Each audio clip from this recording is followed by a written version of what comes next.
So hello and welcome back everyone to this another video. आज के video में भाई मेरे थोड़ा कुछ वार्तालाप कर लेते हैं आप लोगों के साथ। एग्जामिनेशन का सिर्फ 20 डेज बचा है और मेरे दिल में दिल धक धक करके कुछ हो रहा है, लेकिन डरने का कोई ज़रूरत है नहीं भाई मेरे। हम लोग थोड़ा डिस्कस कर लेंगे कि यार ये जो 20 डेज बचा है, इस 20 डेज को हम लोग इफेक्टिवली कैसे यूज़ कर पाए और 20 डेज में हम लोग अपना प्रिपरेशन जो है वो बूस्ट अप कैसे कर पाए। बहुत सारे स्टूडेंट्स मेरे को बोल रहे थे सर 20 डेज बचा है, सिर्फ कुछ बता दीजिए कि किस प्रकार से हम लोग प्लान आउट करना चाहिए इस 20 डेज को। और मैं बता दूं, आपने जितना भी टाइम पढ़ाई किया, 5 महीने किया, 6 महीने किया, जितना भी टाइम किया, 2 महीने किया, 1 महीने किया, जितना भी टाइम आपने पढ़ाई किया will only work at this moment if you study 20 days effectively. अगर आपने ये 20 डेज अच्छे से पढ़ाई नहीं किया then pretty much of your efforts will go in vain. So let's not make that true and हम लोग अच्छे से प्रिपरेशन करेंगे अपने 20 डेज के लिए, ठीक है। तो थोड़ा हम लोग वार्तालाप कर लेते हैं कि 20 डेज में अपने को करना क्या है। सर देखो, आज का तारीख है भाई अक्टूबर 31, राइट, और नवंबर 21 को अपना एग्जामिनेशन, एग्जैक्टली 20 डेज बचा है अपने पास। तो करना क्या है, अपने को पता है एक चीज़ बहुत अच्छे से, ठीक है, अच्छे से अपने को एक चीज़ पता है, वो ये है कि सर अपना जो है लीगल एप्टीट्यूड 4 सब्जेक्ट्स है, okay. All the subjects carry how much marks, 50 marks, 50 marks, 50 marks, 50 marks and here also it is 50 marks. तो सारे सब्जेक्ट जो है वो तो 50 मार्क्स कवर करते हैं, अपन को पता ही है सर।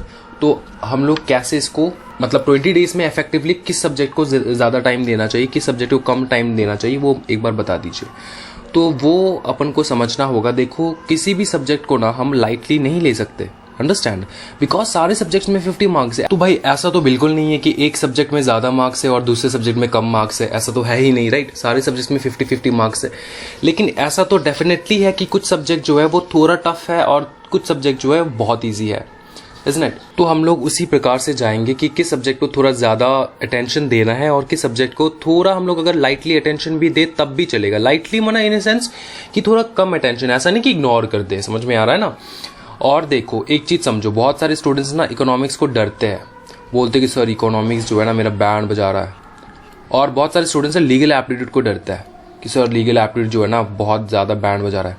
भाई मेरे एक बात सुनो, लीगल एप्टीट्यूड का तो ये तुमको टफ लग रहा है, इज़न्ट इट। ये तो पूरा कंपनी मतलब एग्जीक्यूटिव लेवल का पूरा उठा के दे दिए यहाँ पर लीगल एप्टीट्यूड में, लेकिन फिर भी आपको तो ये सारा ज़िंदगी भर पढ़ना ही है लीगल एप्टीट्यूड जो है ना, ठीक है। बाकी सारे जो है ये कुछ भी नहीं रहेगा आपके एग्जामिनेशन में, मतलब फ्यूचर एग्जामिनेशंस में, एग्जीक्यूटिव एंड प्रोफेशनल में, एक्सेप्ट फॉर लीगल एप्टीट्यूड। तो अगर आपको अभी से ही लीगल एप्टीट्यूड टफ लग रहा है तब मैं क्या बताऊँ भाई।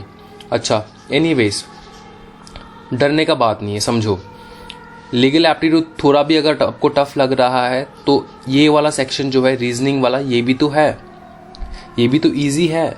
और रीजनिंग बहुत सारे बच्चे टेंशन में थे कि सर रीजनिंग किस प्रकार से होगा, रीजनिंग में तो सर मतलब गजब ही होने वाला है, ना कैलकुलेटर यूज़ कर पाएंगे हम लोग, ना पेन ना पेपर, कैसे करेंगे।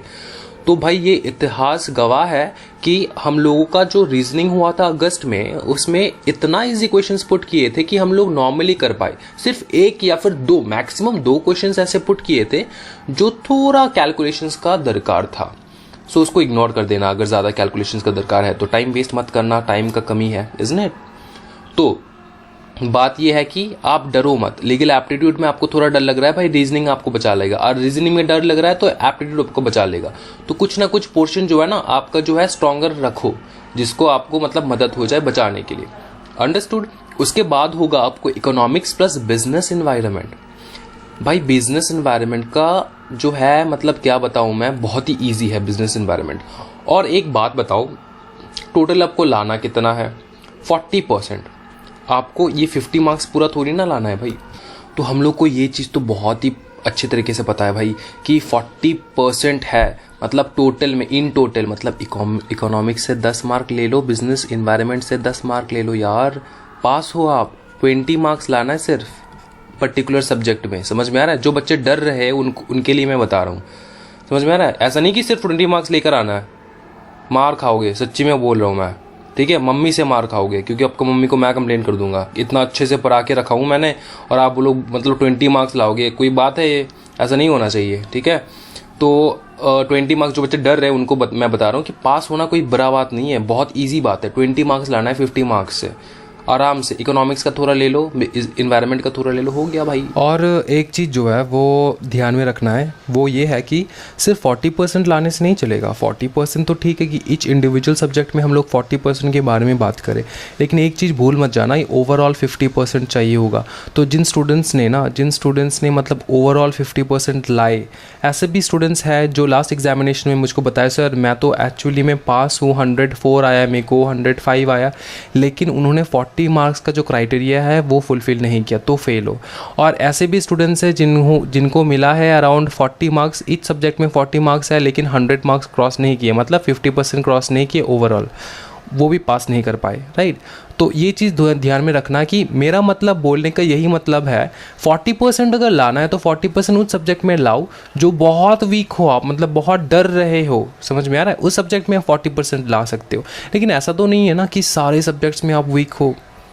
भाई करंट अफेयर्स वाला जो पोर्शन है ना उसमें 47 48 खुद की हमारे स्टूडेंट हैं 49 उनको मिला है, समझ में आ रहा है। आप सोच सकते हो 49 50 में से, फिर 50 वाले स्टूडेंट्स भी है जिनको 50/50 मिला है करंट अफेयर्स में, इतना इजी मतलब होता है।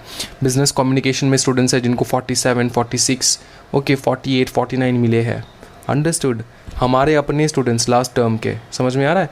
इकोनॉमिक्स में स्टूडेंट्स थे जिनको थोड़ा बहुत हलचल हुआ लेकिन फिर भी वो लोग 40 क्रॉस कर लिए।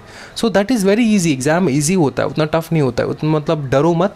बस उस सब्जेक्ट के लिए मैं बोल रहा हूँ जिस सब्जेक्ट में आपका कॉन्फिडेंस बहुत कम है उसमें आप 40% लाओ, बाकी आप देख लो, बाकी हो जाएगा, दिक्कत नहीं है। जिस सब्जेक्ट में आपका स्ट्रॉन्ग है उस सब्जेक्ट में आप अच्छा मार्क्स लाओ, ठीक है, समझ में आया, क्लियर। मतलब क्या बताऊँ मैं, करंट अफेयर्स बहुत टफ है सर। भाई 15 मार्क्स का आएगा सिर्फ करंट अफेयर्स, ओके 15 मार्क्स का आएगा सिर्फ आपका करंट अफेयर्स। बाकी कहाँ से आएगा? बाकी sir communication and presentation skill से आने वाला है, समझ में आ रहा है, कम्युनिकेशन एंड प्रेजेंटेशन स्किल। और भाई ये कम्युनिकेशन प्रेजेंटेशन स्किल जो है ना, ये क्या है, ये एक्चुअली आपके बिजनेस कम्युनिकेशन का जो बेसिक है वही पूछ लेते हैं आपके कम्युनिकेशन एंड प्रेजेंटेशन स्किल में। हालांकि मैंने इस चीज़ का वीडियो बना के रखा है और मैंने एग्जाम्पल भी आपको दिया है कि कम्युनिकेशन एंड प्रेजेंटेशन स्किल में वो लोग पूछ क्या सकते हैं, अंडरस्टैंड। तो उसके हिसाब से आपको एक बार वो वीडियो कर लेना है, बहुत ज़्यादा हेल्पफुल रहेगा, अंडरस्टैंड। बिजनेस एनवायरनमेंट और बिजनेस कम्युनिकेशन का बात कर लेते एक बार। बिजनेस कम्युनिकेशन जो है वो तो भाई मैं कुछ बोलूँगा नहीं इसके ऊपर, ये बहुत ही ज़्यादा इजी है। बिजनेस कम्युनिकेशन के 4 सिर्फ चैप्टर है जो ग्रामर से रिलेटेड है, बाकी 4 जो है बेसिक आपके थ्योरेटिकल चैप्टर्स है, तो वो तो कर ही लोगे आप, उसका कोई टेंशन नहीं है, राइट। और करंट अफेयर्स का क्या है, करंट अफेयर्स तो भाई हम इतना मेहनत कर रहे हैं हम लोग करंट अफेयर्स के ऊपर, सर करंट अफेयर्स का अगर इंस्टीट्यूट का मटेरियल पढ़ ले तब चल जाएगा, नहीं बेटा।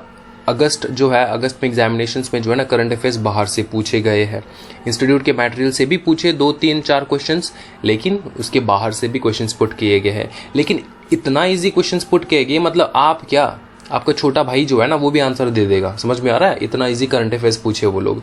तो फिर भी करंट अफेयर्स को लेकर कोई टेंशन नहीं लेना, सिर्फ 15 मार्क्स का कोई करंट अफेयर्स आने वाला है और आराम से आप रेशियो मेंटेन करके 20 मार्क्स लाओ करंट अफेयर्स में और कम्युनिकेशन प्रेजेंटेशन स्किल्स में 20 मार्क्स लाए तो पास, कोई दिक्कत नहीं है, समझ में आ रहा है। इतना इजी जो पैटर्न दिया गया है ना CSET का, मैं क्या बताऊं आपको, मतलब लाल हो आप लोग, कोई टेंशन नहीं है। उसके बाद एक चीज हम लोग डिस्कस कर लेंगे, अपने को करना क्या है इन 20 डेज में, what do have to actually do in this 20 days, तो वो जो है एक बार अच्छे से समझ लेना है, ठीक है। और टाइमिंग के साथ मैं बता दूंगा आपको करना क्या है। देखो बहुत ही एक चीज़ याद रखना, ये 4 जो चीज़ है ना ये करना ही आपको। एक तो है थ्योरी का रिवीजन करना है, दूसरा है रिवीजन करना है आपका आर्टिकल्स एंड सेक्शंस का, आर्टिकल्स जैसे constitution of India and sections जैसे कि कंपनी लॉ का। राइटिंग प्रैक्टिस करना है जैसे कि लॉजिकल रीजनिंग्स वगैरह का थोड़ा राइटिंग प्रैक्टिस कर लेना सो दैट ईजी कंसेप्ट हो जाए, और एग्जामिनेशन में अगर थोड़ा कुछ भी आ गया ओके तो आप वो जो है ना दिमाग में कैलकुलेट करके कर लोगे, समझ में आ रहा है, उतना आप थोड़ा राइटिंग प्रैक्टिस कर लो सो दैट एग्जामिनेशन में ईजी हो जाए। नेक्स्ट अपना होता है प्रैक्टिस एमसीक्यू तो भाई मस्ट है, और CWT papers chapter wise test जो है, चैप्टर वाइज टेस्ट पेपर्स ये भी देना है आपको। CWT पेपर्स बहुत ज़्यादा इंपॉर्टेंट हो जाता है भाई, अगर चैप्टर वाइज आपने टेस्ट नहीं दिया तो उसमें क्या हो जाएगा कि आपके कौन से चैप्टर में कितना ग्रिप है आपको पता नहीं चलेगा। और मैं हमेशा बोलता हूँ कि आप एक बार CWT पेपर्स देकर देखो, मतलब चैप्टर वाइज टेस्ट आप देकर देखो, आपका क्या हो जाएगा कि बेसिक प्रोविजंस जो है ना वो आपका इजी हो जाएगा। उसके बाद एग्जामिनेशन में आपका जैसा भी क्वेश्चंस दे दे घुमा फिरा के आप उसको सक जाओगे, समझ में आ रहा है। इसलिए CWT पेपर्स बहुत इंपॉर्टेंट होते हैं, चैप्टर वाइज टेस्ट कह लो, चैप्टर वाइज टेस्ट पेपर्स, समझ में आ रहा है। तो CWT पेपर्स कर लेना है भाई। कहाँ से करें हम लोग? CWT पेपर्स लेते हैं ओके, टेस्ट सीरीज के माध्यम से हम लोग सारे CWT पेपर्स करा देते, ईच एंड एवरी चैप्टर्स का। उसके बाद हम लोग चैप्टर वाइज टेस्ट लेते, सब्जेक्ट वाइज टेस्ट भी लेते, SWT पेपर्स भी कराते हम लोग, अंडरस्टैंड। तो वो अगर करना चाहते हो तो डिस्क्रिप्शन में लिंक है, आप वहां से रजिस्टर करो और सारे पेपर्स का, सारे चैप्टर्स का CWT papers and SWT papers ले लो हमसे, कलेक्ट कर लेना हम लोगों से, ठीक है। एक नहीं 3 बार टेस्ट होता है हम लोग का, test series 1, test series 2 and test series 3। 1 basic होता है, 2 थोड़ा इंटरमीडिएट लेवल का होता है या फिर इजी लेवल का होता है, और 3 जो है ये होता है अपना सब्जेक्ट वाइज टेस्ट। और टेस्ट सीरीज 1 और 2 जो है ये CWT पेपर्स है, जो कि चैप्टर वाइज टेस्ट होता है। समझ में आ रहा है? क्लियर है भाई मेरे? और सुनो, ये 4 चीज कर लेना है बस, ठीक है। ये 4 चीज किस चीज का करना है? ईच एंड एवरी सब्जेक्ट का ये 4 चीज करना है, because each and every subject का थ्योरी भी करना है। अगर सेक्शन है उस सब्जेक्ट में तो सेक्शन करना है, अगर आर्टिकल्स है तो आर्टिकल्स करना है, राइटिंग प्रैक्टिस है तो राइटिंग प्रैक्टिस करना है, ठीक है। जो आपके फॉर्मूलास है ना इकोनॉमिक्स के, वो थोड़ा प्रैक्टिस कर लेना अच्छा खासा, ठीक है। फॉर्मूलास थोड़ा एक बार अच्छे से देख लेना है, समझ लेना है। एंड पेपर्स, टेस्ट पेपर्स तो वो दे देना है, कोई दिक्कत नहीं है इसमें, इज़न्ट इट। अभी टाइम का बात करते हैं हम लोग एक बार फटाफट। टाइमिंग का मैं आपको बता देता हूँ एक चीज। टाइम का क्या है ना, और मैं सजेस्ट करूंगा हर स्टूडेंट को कि प्लीज़ ये फॉलो करें। आपको बहुत ही ज़्यादा फायदा होगा आपके एग्जामिनेशन से पहले, आप प्लीज़ ये फॉलो करें, ठीक है। आपके पास 20 डेज है, तो 4 डेज ईच करके अगर मैं डिवाइड करूं, 4 डेज ईच करके अगर मैं डिवाइड करूं, ठीक है, तो आपका रिवीजन जो है ये जो है, मतलब ये 4 चीज जो है 1 2 3 4 इसी 4 दिन में करना है, समझ में आ रहा है। अगर पकड़ लो आपने लीगल, मतलब पहला चैप्टर, पहला सब्जेक्ट आपने पकड़ा legal aptitude and logical reasoning अगर पकड़ा आपने, ठीक है, ये 4 दिन में खत्म करना है। उसके बाद करना है इकोनॉमिक्स एंड बिजनेस एनवायरनमेंट, उसके बाद करना है business communication and then current affairs and communication skills का तो कुछ है ही नहीं, current affairs and communication skill का कुछ है नहीं, तो उसमें आप 2 दिन दे सकते हो, 4 दिन ना देके। और ये जो 2 दिन एक्स्ट्रा है ना, आप 5 दिन कर सकते हो, मतलब 1+4 कर सकते हो, इधर पे 1+4 कर सकते हो, समझ में आ रहा है। Economics, legal aptitude and economics में थोड़ा ज्यादा टाइम दे दो क्योंकि वो टफ है, और 2 दिन में तो आपका current affairs and presentations and communication skills हो जाएगा। प्रेजेंटेशन एंड कम्युनिकेशन स्किल्स क्या है? वही है घुमा फिरा के आपकी बिजनेस कम्युनिकेशन जो है उसका जो ग्रामेटिकल पोर्शन है वही करना है। एंड जो मेरा वीडियो है वो देख लेना एक बार, कि आपको आइडिया हो जाएगा किस प्रकार के क्वेश्चंस आ सकता है। बाकी जो चीज में ध्यान देना है वो है legal aptitude, logical reasoning and आपके इकोनॉमिक्स के ऊपर। तो ये 5 दिन लगा लो, 5 दिन में आप रिवीजन करो, आर्टिकल्स पढ़ो, सेक्शंस पढ़ो, राइटिंग प्रैक्टिस करो जिस चीज का, जैसे इकोनॉमिक्स के थियोरेटिकल पार्ट तो है वो थ्योरी करोगे आप। उसके बाद जो उसका जो फॉर्मूलास है, फॉर्मूलास को क्या करना है, फॉर्मूलास को आपको राइटिंग प्रैक्टिस में लेना है, ठीक है। एंड CWT पेपर्स जो है वो भी कर डालना है, ठीक, सारे CWT पेपर्स कर डालना है, समझ में आ रहा है। 4 दिन में, मतलब 4 दिन में 4 दिन पढ़ो और 1 दिन सिर्फ CWT पेपर्स के लिए रखो, सिर्फ पेपर्स MCQ प्रैक्टिस करना है, सिर्फ MCQ प्रैक्टिस करना है 1 दिन, ठीक है, सो दैट आपको कॉन्फिडेंस आ जाए एग्जाम से पहले। तो ये 4 दिन करके अगर हम लोग डिवाइड करें ना, पकड़ लो यार 5 दिन, इसका 5 दिन, इसका 5 दिन, इसका 4 दिन, इसका 2 दिन, फिर भी अपने पास 4 दिन रह जाएगा, ठीक है। कितना दिन रह जाएगा? 4 दिन रह जाएगा। तो 4 दिन में क्या करना है, 1 दिन में आपको निपट डालना है किस चीज को, लीगल को। दूसरे सेकेंड डे में आपको निपट डालना है इकोनॉमिक्स को। तीसरे और चौथे दिन जो है वो भी आप कर सकते हो, कुछ भी आपकी फेवरेट करंट अफेयर्स कर लो, और current affairs and business communication वो अच्छे से कर लो। तो चौथे दिन तो पढ़ना ही है, वैसे 21 को एग्जामिनेशन है तो चौथे दिन जो है सारे सब्जेक्ट्स तो पढ़ना ही है, तो तीसरा जो दिन है उसमें current affairs and business communication कर लेना है, ठीक है। बाकी चौथे दिन जो है ये तो सब कुछ एक साथ आपको पढ़ डालना है और उसके बाद आपको निपट डालना है। तो बाकी का जो लास्ट का जो 4 दिन होगा ना वो आप खुद के हिसाब से डिवाइड करो, आपको क्या करना है समझे। पहले तो मैं यही एडवाइस, मेरे से अगर पूछो कि क्या करना चाहिए, तो पहला दिन आपको लीगल एप्टीट्यूड खत्म करो, सेकेंड डे आप इकोनॉमिक्स खत्म करो, थर्ड में आप business environment and current affairs रखो, इन्वायरमेंट नहीं sorry, business communication and current affairs रखो, ठीक है। तो ये हो जाएगा, और लास्ट का जो 1 दिन बचेगा उसमें सारा सब्जेक्ट जो है फिर से एक साथ कर डालना है, खत्म हो जाएगा। और 21 को एग्जामिनेशन है, और 21 को मैं प्रकट हो जाऊंगा आप सबके सामने सारे ब्लेसिंग्स और दुआओं के साथ, मतलब एकदम भगवान के सामने मैं बैठ जाऊंगा कि मेरे प्यारे नन्हे मुन्ने छोटे मोटे भाई बहन जो है इनको पास करा दो भगवान प्लीज़, एग्जीक्यूटिव में उनको एंट्री दिला दो भगवान प्लीज़।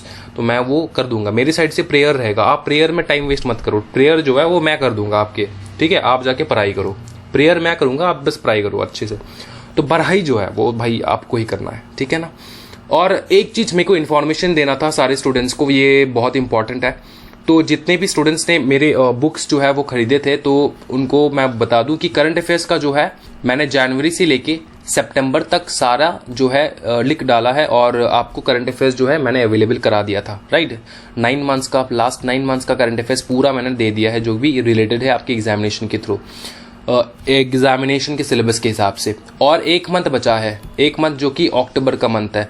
अभी बहुत सारे स्टूडेंट्स कह रहे थे सर आपने अक्टूबर का नहीं दिया, सर एग्जाम तो नवंबर का है, एक महीना पहले का, मतलब अक्टूबर का तो चाहिए होगा। तो भाई मेरे अक्टूबर अगर खत्म ना हो तो मैं कैसे आपको मतलब करंट अफेयर्स दे दूं, फ्यूचर में क्या होने वाला है वो मैं लिख के दे दूं आपको, ऐसा तो नहीं होता ना। तो अक्टूबर जो है आज खत्म होने वाला है, कल जो है आपको करंट अफेयर्स एक एडिशनल जो है सप्लीमेंट्स मैं आपको दे दूंगा for 1 more month, that is the month of अक्टूबर।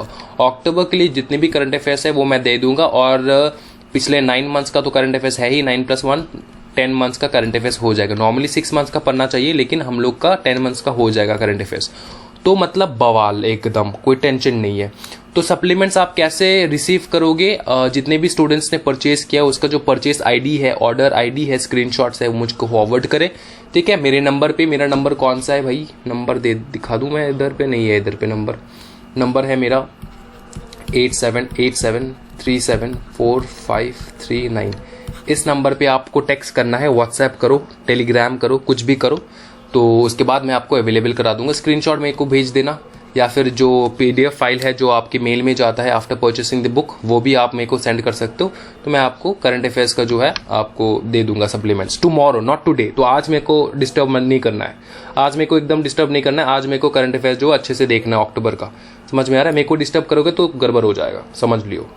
तो ठीक है भाई, तो यही था आपको बोलने के लिए। एग्जामिनेशंस के लिए भाई दिल से प्रेयर करूंगा मैं, आप लोग टेंशन मत लो, और पढ़ाई जो है वो अच्छे से करते रहो, ठीक है। All the very best for your examinations. मैं तो हूँ ही, रिवीजन लेक्चर्स जो है वो मैं डालता रहूंगा, कोई दिक्कत नहीं है। रिवीजन लेक्चर्स मैं आज एडिटिंग करूंगा, कल डाल दूंगा, ठीक है। अच्छे से पढ़ाई करो। Thank you so much everyone, happy learning guys, bye bye, take care, God bless you all.